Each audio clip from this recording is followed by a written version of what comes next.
Well, thank you, ladies and gentlemen, for turning up today on a very cold day. It doesn't remind me at all of my homeland, Mauritius, Île Maurice, formerly Île-de-France. When I do come back in September with the permission of RGS, I hope to talk to you about Matthew Flinders, his incarceration in Mauritius, for which I feel partly responsible because a French government and a French governor called Général Decamps, being an extreme supporter of Napoleon, finished in fact the career of Matthew Flinders. And I have a lot of admiration, and I'm even enamored of Matthew Flinders. He's one of my great romantic heroes in a Byronic sort of way, the tragic figure. I'd like to start off by thanking RGSSA for having me as a library research fellow. I do hope that in the short time I'm here, I can make the most of those wonderful collections. In particular, Professor Robinson and Professor Ian Hay, who have been corresponding with me, members of RGSSA. It's a unique opportunity. I've been to Adelaide many times, but I've never worked in the State Library. I also wish to thank the director of the library who met me on Tuesday, and the amiable and enthusiastic staff. Librarians are my best friends. And just to show you how much I love them, I'm reading The Name of the Rose by Umberto Eco. Such a tedious book, but I like the Latin and I like the writing. So my thanks to the staff of the State Library, in particular David Brooks, who showed me around, and members of the general public who attended today. I've given you a little bit of homework to do. I'm a born teacher. Started teaching in Mauritius at the age of 19 before I accepted a fellowship or a scholarship to go and study in Scotland, Aberdeen. I spent, in effect, 16 years in Scotland from 1966, apart from 1 year in Canada, to 1980-81. And I love the Scots dearly. Aberdeen for me was the beginning of a blossoming fourth period where I discovered what libraries and old libraries were all about. They have immense stacks, and it's one of the oldest universities in Scotland, as you know. They put me amongst the stacks when I was an honors student, and I loved it. So look, this afternoon we're going to talk a little bit about my research into travel writing. I want to tell you that this developed a great deal at the University of James Cook. I was inspired by the name James Cook, where from Glasgow University, where I taught 8 years, I went to serve as a temporary lecturer, then senior lecturer of French, and then associate professor, dean of humanities. And James Cook and Flinders later, for me, helped to develop in me this passion for travel writing. Now, maybe the passion came, in fact, from my own sailing days when, as a 19-year-old, I went from Mauritius on a French paquebot to Reunion, to Madagascar, up the Suez Canal, to the Mediterranean, to Marseille, to Paris, and so on and so forth until I got to Aberdeen. So something in my blood says, well, travel broadens the mind. So today we're going to look at this wonderful lady, and I can't tell you how much I love her. Her name, as you know, is Rose de Freycinet. I was very fortunate to publish a book at the National Library of Australia, a translation of a journal. So I want to take you through a little bit of how difficult that process of translation was. So, why women travelers? Well, just imagine 208 years ago in a sailing ship that was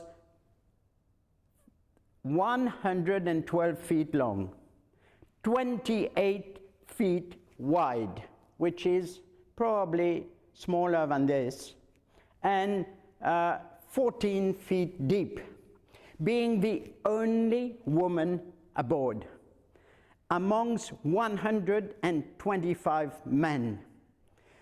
Rose de Freycinet had this intrepid courage of embarking on this challenge to circumnavigate the world, surrounded by 200 books, a lot of equipment, zoological, geological specimens. Why did she do this? Well, she faced dysentery, malaria, the heat in Timor. She faced the threat of pirates, and she faced also an encounter with Aborigines in Shark Bay, as we are going to see. And what motivated her to do this? Well, la vie en rose, love. Now, is this the reason, I ask myself, or is it to empower herself, to prove that she was not just a 23-year-old, but a woman, à la Simone de Beauvoir, the new woman, a woman in advance of her times, a woman of courage. So, on board, she had to avoid, for the first 15 days, the eyes of all those men. She disguised herself as a man, an officer, and she went on board the corvette Uranie, a sailing ship. And she didn't come out until Gibraltar, from Toulon to Gibraltar. So she was confined in a small cabin, which her husband had prepared for her. So it was a plot, husband and wife, to get her on board, to keep her on board until they had sailed. Now remember that in fact this was against all the naval rules. And as it turned out, Louis XV or Louis XVI, can't remember, said, well, this act of conjugal devotion is to be excused. But there was always a chance that Rose would be taken off the ship and disembarked. So I ask myself, is Simone de Beauvoir, the existentialist philosopher and feminist in the second sex, right to say it's high time that a woman be left to take her own chances? But freedom did not exist for Rose, and we shall see that in fact there was a constant tension between duty to her husband and self-expression.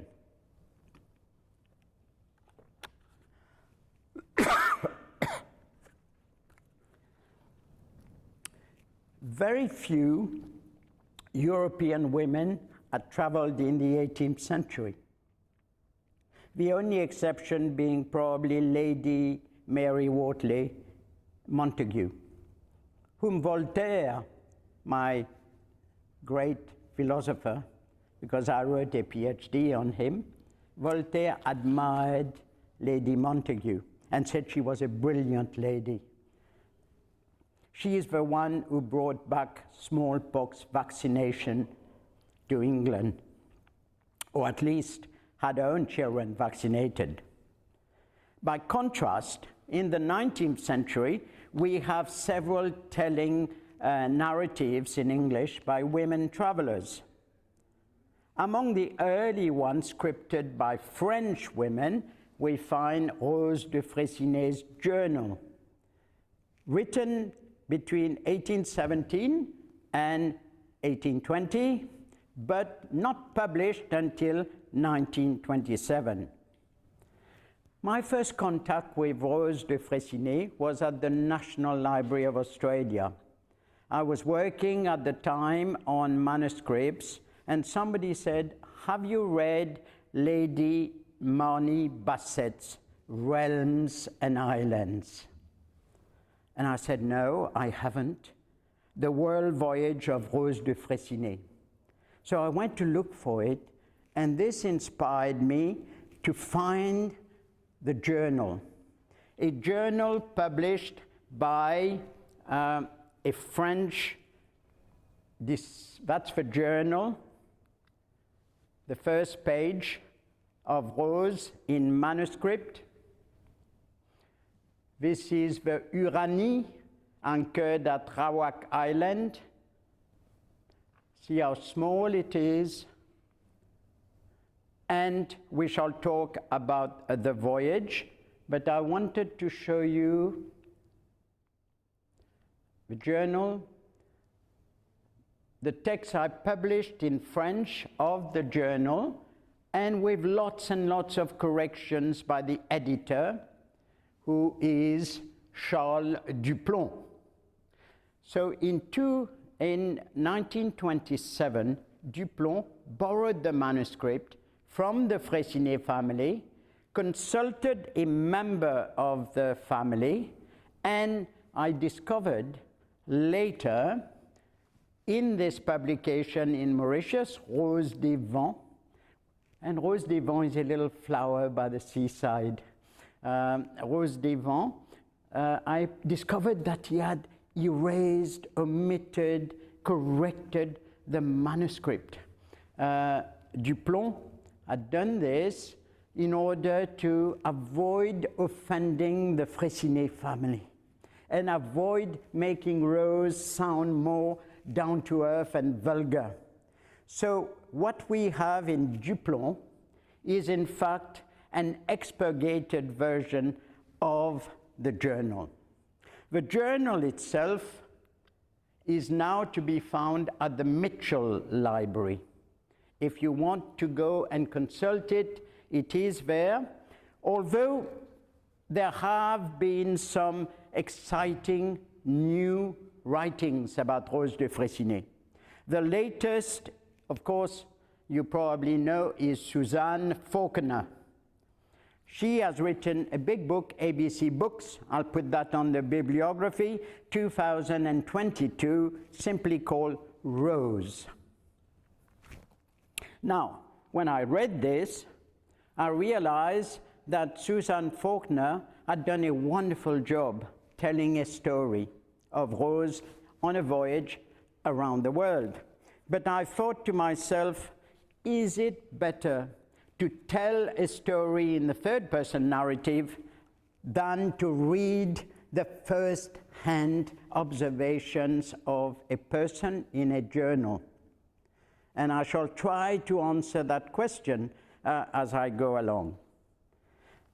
Of course, it is very easy to read a story, but if you want to hear the voice of the person, shouldn't you go to the journal and the diary or the first-hand account? A second person, Federico Motta, published the journal itself in French with an Italian introduction. That was in 2017. So for those who are interested in women travelers, there are a few interesting books I'd like to mention. One by Blanton called Travel Writing, One by Sarah Mills, Discourses of Difference. Another one, perhaps more exciting for you and very entertaining, is by Burkett, Dia Burkett, called Spinsters Abroad. I don't like the titles. Victorian Lady Explorers.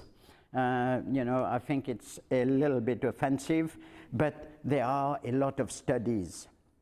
So it's clear that those scholars focus on such travelers as Mary Kinsley, Marianne North, Gertrude Bell, Isabella Bird, and so on and so forth.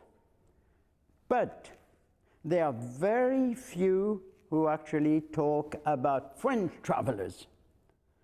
Now, I have to tell you that if you read those books, you get the impression that the reaction to women traveling in the 19th century was very negative. Burkett says, for example, having looked at transactions of geographical societies, in 1892, 15 women. 1892, 15 women, including Isabella Bird, were elected fellows of the Royal Geographical Society. And that after a lot of debate about the quality of their publications, whether women were suitable to be travelers. How insulting. And Mary Kinsley, Isabella Bird were invited, of course, as honorary speakers, as I am today. You shouldn't open your doors to Mauritian fellows. They were invited as honorary members or speakers, but women's incorporation into the professional societies was awkward and very tenuous until 1892. So very few speak about French travelers. So let's have a look, therefore, at this lady. Let's turn our attention to Rose de Freycinet.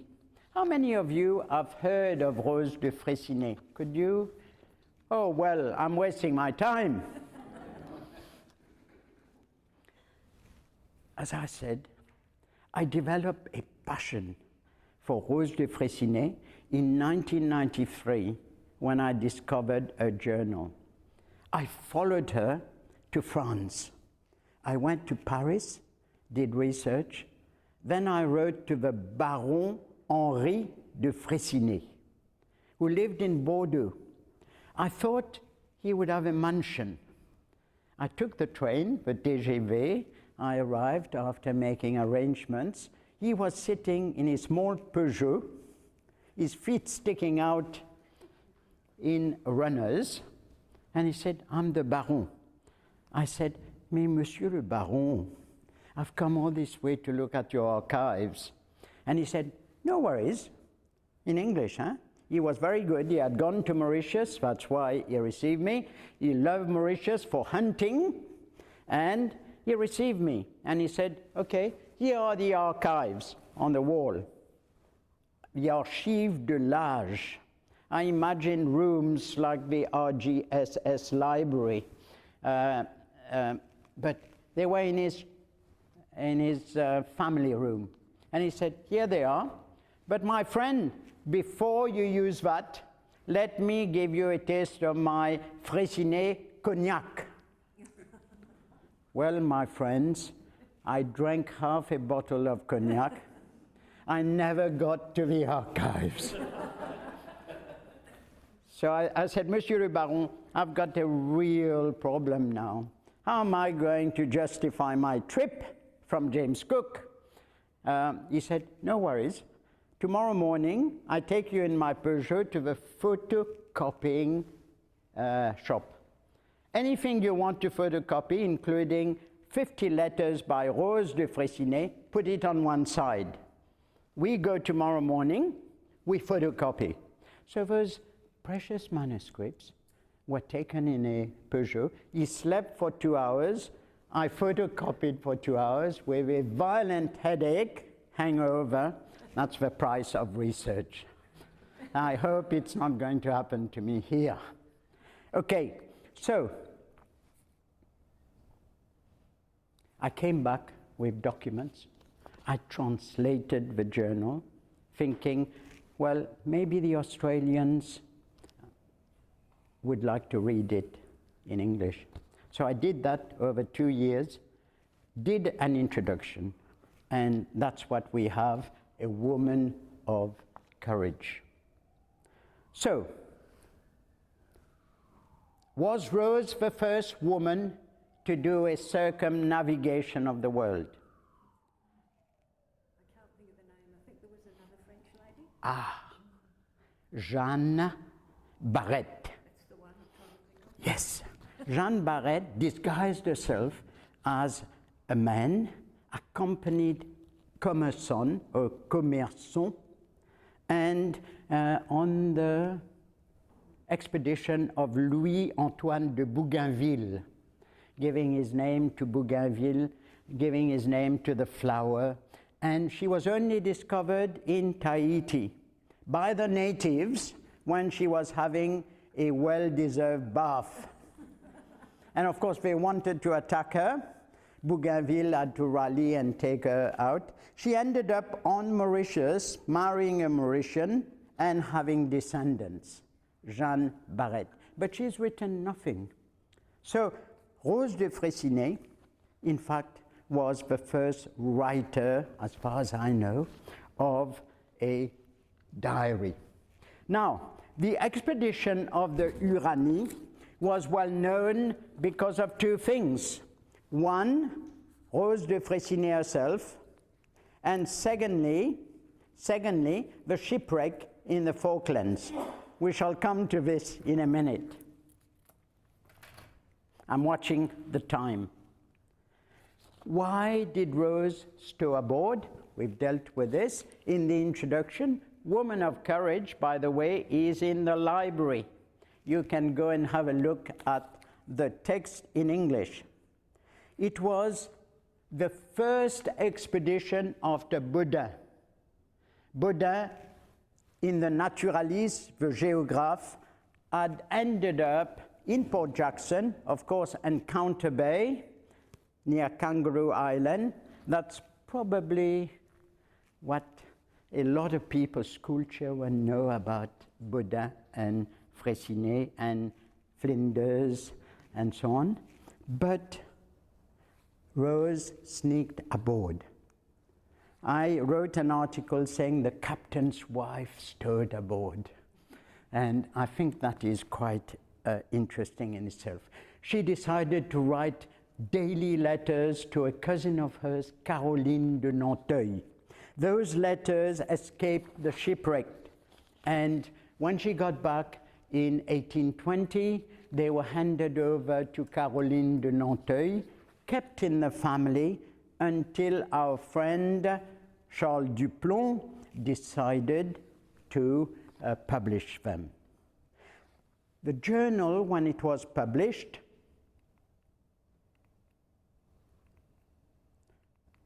yes, that's what I want. Rose Pinon, as she was named, had promised to write daily letters. Those letters are exciting because they reflect the changing moods and also the states of mind and the excitement and the tedium and also the frustration of a woman on a long scientific expedition of 3 years. When the ship is becalmed, Rose is frustrated and vents a frustration. There are watermarks, well, it doesn't work, but there are watermarks on the manuscript. As I said, there was an existing break in the narrative which has been made up by letters to a mother to be found in the archives. Right. So here you have the leather bound, if you want to go to the Mitchell. That edition is not readily available, and Woman of Courage is also out of print. So you can buy it on Amazon. I have one copy. I wish I could give you several copies. So the expedition ended up in Mauritius, as we saw. I saw Ian looking strangely at the map. The map, of course, reflects only the part that starts in Mauritius. Mauritius to Shark Bay. So we're going to look at some passages of the translation and decide how difficult, in fact, it was to translate that document. I refer to the translation. Now, one very interesting point about the journal of Rose de Freycinet is that there are illustrations in 1927 of Rose here in front of the tent at Shark Bay. Rose figures. If you look at your handout, the first page, the cover of A Woman of Courage, you'll see Rose there. But in the official narrative produced by Louis-Claude de Freycinet for the government of France, she is absent. She is only mentioned once, and that is in connection with a small island discovered by the Uranie named Rose Island. I also discovered in the illustrations there's a bird from Rawak named after Rose. Official narrative, no mention of Rose. In the journal, the illustrations by Pellion, Alphonse Pellion, you can see Rose in front of the tent at Shark Bay. There is also a boy, a Mauritian boy, and that Mauritian boy was adopted by Louis and Rose and taken to Shark Bay and then left at Port Jackson. And the surprising thing about research is the pleasure you get from the follow-up. You know, a researcher is a detective. I follow my nose. But then somebody else picks up that nose, a bit like COVID. I tested negative 5 times. Don't worry. But somebody picks it up and then does additional research.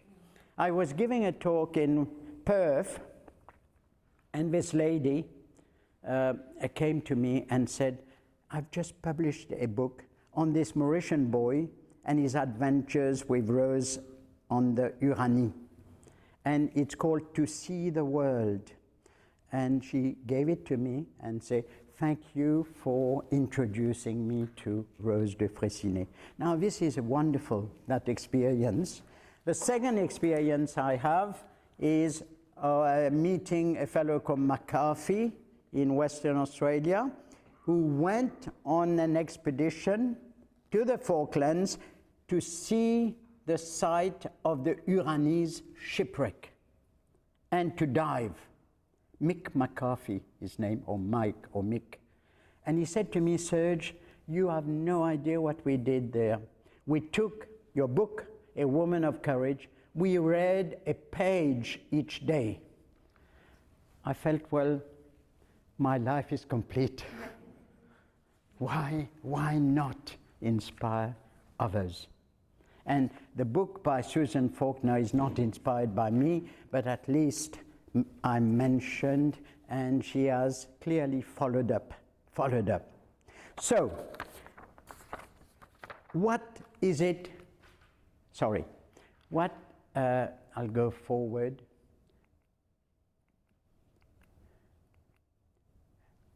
what are the problems of translation? Which brings us to translating Rose. It took me 2 years to translate Rose de Freycinet.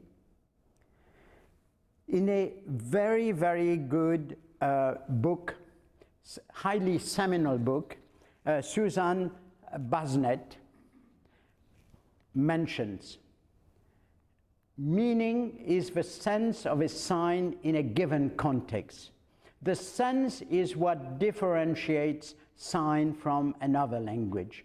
Langue, as we all know, is the body of language. Parole is the words. Ferdinand de Saussure. So the difficulty of the translator, if I could now move to today's subject, is how do I recognize the significance, the meaning, and how do I put it across in English? You may think that is easy with machine translation. Have you ever tried machine translation? It's a complete disaster using machine translation. I was looking at a Japanese advert for a hotel. To get to the hotel, you will have to pass water. And when you get there, you will be indulging in intercourse. That kind of translation. I use it to teach translation, and I say, what do they mean? Well, the machine translation is exactly that. And, well, obviously there are problems. You have to do research on the background, which is what I did reading Cognac, having a hangover. You need to have the totality of the utterance, the total significance of the journal. You need to follow the voice of Rose. And I fear when we look at the passages, this is where I fell down. How can a man like me at 70 or 60 at the time translate a woman's text adequately? Well, when I write books, and I've written 40 now, people always say, I can hear your voice, Serge. In whatever you write, even now you can hear my voice. That's the way I write. And casual, a bit Mauritian, a bit familiar, a bit joking. But how do you capture the complexities of a woman's voice, the spontaneous reactions, and also the changing moods, the serious observations, the change of timbre as our intonation? Okay, then what are the problems of specific problems of translation? Well, I say to my students, unless you accept there's an equal balance between French and English, which there isn't, you will have loss and you will have gain. So when you look at these passages tonight as you are reclining in front of your fire, please forgive me for the loss.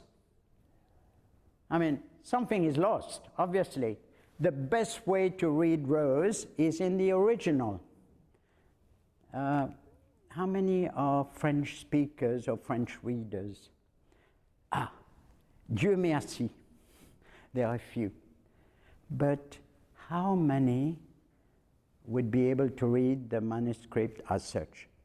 So in my little book in Mauritius, I gave the manuscript, I gave the annotations, but the next best thing is the translation. Honest, rational, as good as I can make it. Okay, what is lost in the source language may be replaced by TL, unless we require creativity. And there I took some poetic license at times. For example, well, there are untranslatable segments, linguistic, cultural. Walk in, entrer sans frapper. I'll be right down, je descends, j'arrive. So I had this problem, and I don't make any excuses. I'm trying to do a critique of my own translation. What time is it, Guy? You have got about another 10 minutes. Okay, so perhaps we could look at the first passage. Yeah. So I'm hoping by looking at samples of the translation, you will realize those factors, that a woman's autobiography and life experiences would be difficult to translate. That articulation, sometimes the translator is a reader and a creator. At the same time, you have to be facing other issues of changing identity, displacement that causes that, and can I capture the woman's voice? I don't know that I have, but the document is there for you to look at. If you look at the first passage, this is the port of Toulon, and Rose is towing aboard the ship. A few examples I've picked out where there are things to think about. Je commencerai mon journal de l'instant où quittant à minuit la maison que j'habitais à Toulon, number 1, which I've translated rather fast. I shall begin my journal from the moment when leaving my home in Toulon at midnight. Why did I choose my home? It should have been the house where I was residing, or the house where I was a little bit off there. Number 2, je pris mes vêtements d'homme. I donned my male attire. Number 2 in the translation. I thought, well, I would improve the style a little bit. Prendre mes vêtements d'homme is just too, perhaps, down to earth. But it's her voice. Number 3,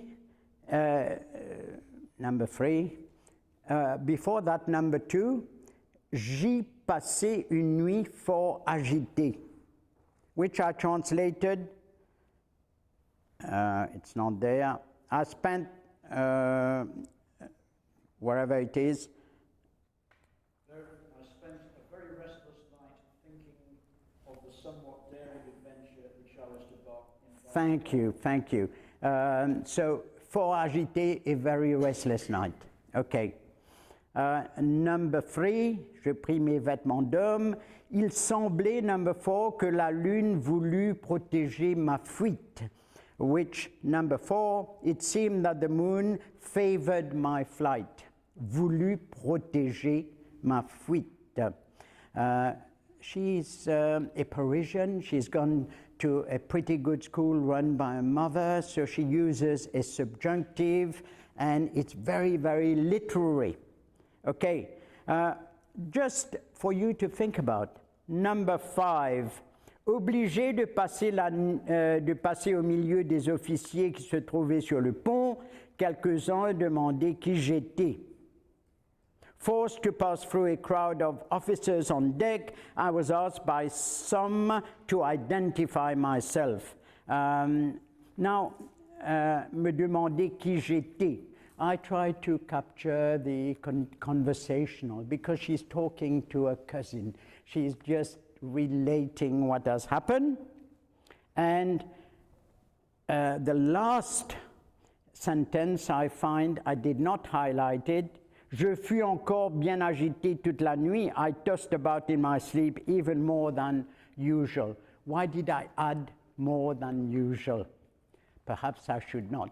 But I get carried away as I type, as I translate, and then I want to explain.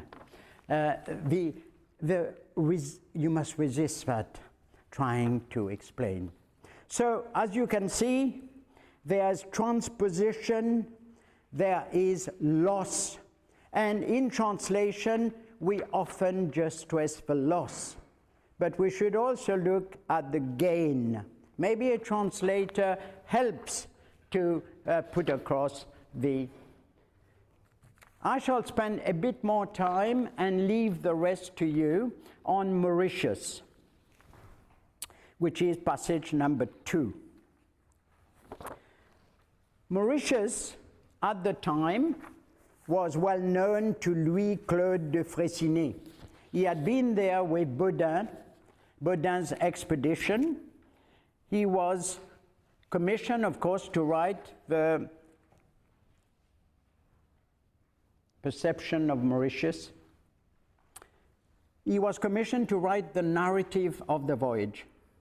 He had to adopt the stance of the official representative of Monsieur Macron's country. And the Ministry of Navy expected a respectable document. So we find 77 pages of this publication on Mauritius. The customs, climate, geology, illnesses, class structure, commerce, trade, the government. We can compare this to what Rose has to say in her more spontaneous, more gossipy, more tendentious, and more frank observations on Mauritius. At least she is not being scientific, she is not being dispassionate like Louis, who was totally humorless in his account. So, they both expressed a fondness for Mauritius, but Louis wanted to depict Mauritius as a hospitable, which it is, friendly, which it is, but at that time, Mauritius had been taken by the British. And of course, there was resistance from the colons, the French colons. And he was influenced by this. So, here, it seems to me, is where I find Rose's voice when she writes about Mauritius. Louis, for example, having written part of his narrative already, tries to be polite and courteous. Of the black Creole is a name used for anyone born in an island. I'm colored, but the black Creole, he says, he is quite well shaped, nimble, skillful, and vigorous. Now, Louis himself was quite feeble, as shown during the shipwreck on the Falklands. He is intelligent, surprise, surprise. He looks gentle, he's passionate, he's given to drinking as much arak as the Yolofs and the slaves.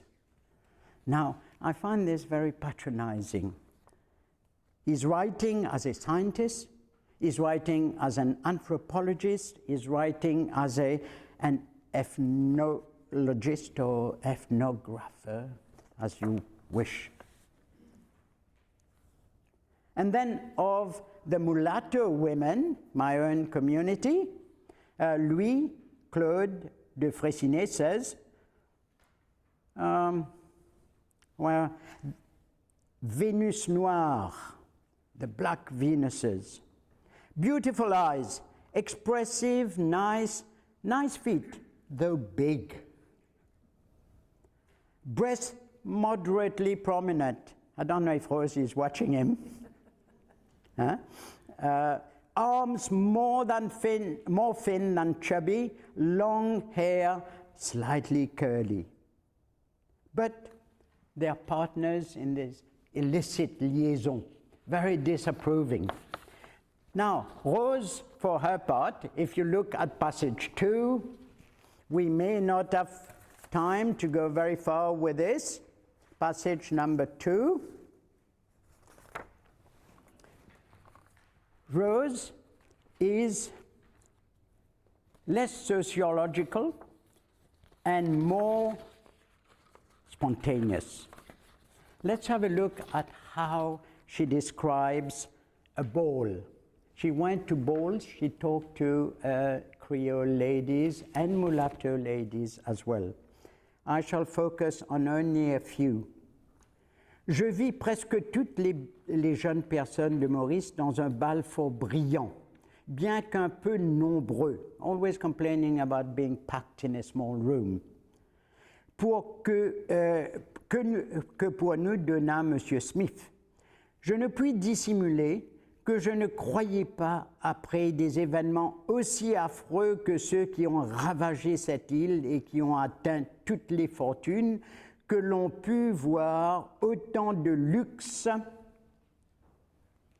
Here's Rose in the background there on the horse. She says, I've never been in a palanquin. I didn't know how to sit in it, but that survived. Now, qui ont atteint toutes les fortunes? She's talking about the cyclone. She's talking about the Great Fire of Port Louis. And I translated that by had hit all the pockets, trying to modernize instead of atteint toutes les fortunes. Secondly, je trouve que les créoles ont bien tort, car elles seraient beaucoup mieux en vêtements simples que parées des plus belles étoffes. I believe that Creole women are very misguided, for they would look much better in simple dresses than in the finest silks. She's referring to Paul et Virginie, where Virginie is a Creole and is very simple, very natural. You can see here the Eurocentric Parisian snigger at the Creole women.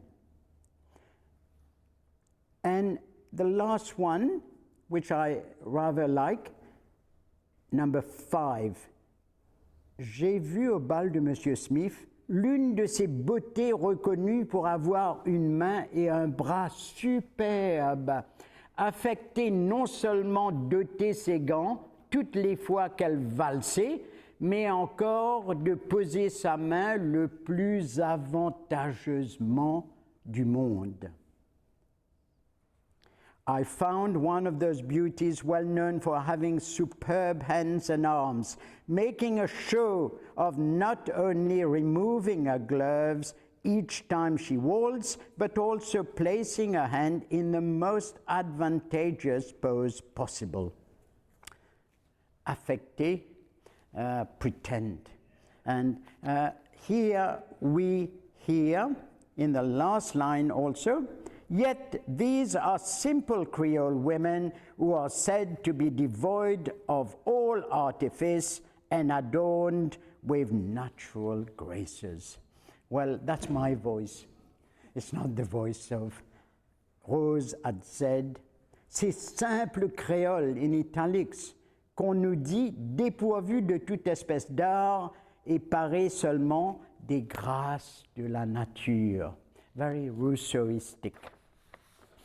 Well, I find in this the voice, the female gaze, which, of course, you would find in the French, but then what do you hear in my translation? My voice reflecting her voice, edited by Monsieur de Freycinet in 1927.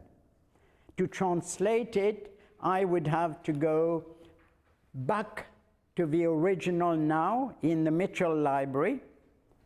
That's another lot of... These, by the way, are sketches which are in the Carrie Stokes Library collection in Perth. You may not have seen them. This is the Grande Rivière Nord-Ouest aqueduct. Here's another one, very interesting, where we see Rose near the water on a picnic. I'd never seen these until I went to Perth. So, right. So what do I conclude from this little survey of what we've tried to do? There are more passages in your handout. I'd be very happy for you to take it home and, like my students, do some homework. I always set devoir for my, and I must tell you, I teach at the University of the Third Age in Melbourne to students, I teach French to students who are over 70. It's the hardest challenge I've had to face. There are 35 in my classroom. They can't hear me at the back. Could you hear me? Okay, they can't hear me, and I have to use all my teaching skills. I teach 1 to 100. I come back to the front of a class. What is 1, Serge? And I say, and what? Forgotten. Okay, I say, I forgive you. But they like it, and I like it. I come alive. Okay, now I was going to do Shark Bay. I was going to do the naufrage. What happened to Louis and Rose? You know, they got back after a shipwreck of 2 months. They went back home. In 1832, Rose died whilst looking after Louis, who was ill. And Louis survived. But he died in 1842, and they transferred the body of Rose to the Sauce Département du Drôme, that's the chateau. That is very, very touching. And what did Rose think of her experience? Well, this. Guy, you've got a strong voice. Can you read that for me? I had to choose between my affection and general prejudices, which could only be challenged with the certainty of being criticised by the majority. I chose the solution which, in my view, would bring greatest happiness to my friend, Louis, and to me. Life is too short. I wanted to brighten it up as much as possible, and I shall never regret the decision which I took. Je ne regrette jamais. Non, rien de rien. Non, je ne regrette. You know who sang that? Edith Piaf. And I found this little letter. This is what the joy of a researcher is. I found that little letter in the Baron's pile of letters. After about looking through 50 letters, I found this letter to Ludoic's, a nephew, and I said, I must translate this, and I must put it in A Woman of Courage. And this is my conclusion. Well, I was reading recently Virginia Woolf. You all know, A Room of One's Own. And I came across this passage where she talks about Charlotte Bronte and Jane Eyre, when Jane is sitting on top of the roof and looking in the distance, dreaming of traveling. And this is what she said of Charlotte Bronte. She knew, no one better, how enormously her genius would have profited if it had not spent itself in solitary visions over the distant fields, if experience and social intercourse and travel had been granted her. But they were not granted, they were withheld. Charlotte Bronte went to Brussels, but didn't travel to Africa like Mary and Isabella Bird and all those 19th century, late 19th century women. Travel, in fact, to women was very important. Then I found this in Casey Blanton. Although some women traveled alone in the 18th century, Montague, it is not really until the 19th century that women began to travel to distant lands far from the confines of a home. And then when you read women travelers' account, there is always this conflict between duty and freedom. They use all kinds of reasons to travel. Gathering specimens, scientific projects. But in the case of Rose, She did it out of duty. But I believe she was also trying to empower herself as a 23-year-old, and she emerges as the leader of the pack, the real captain of the crew on the Falkland Islands, where Louis is sick, and she takes over the conjugal duties. And if you read that chapter about the shipwreck, 2 months eating horse meat, rabbit, whatever they could get, you find there the empowerment of Rose. She becomes the captain. Louis is a feeble individual. In fact, he was never to have another command because of that shipwreck.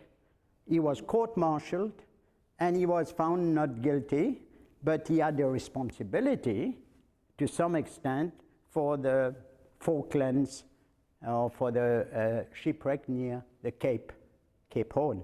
So I hope I've given you some idea of why I love Rose de Freycinet, why I wanted to translate, how I met some challenges, loss, gain, poetic license, being faithful to the original whilst putting something of myself as a creator in the little text. Otherwise, if you're a machine, you translate as a machine, there's nothing of you. In those passages, when I reread those passages, I can hear myself. And I say, Serge, too intrusive, stay away. If I had to do it again, I would probably ask my sister to do it.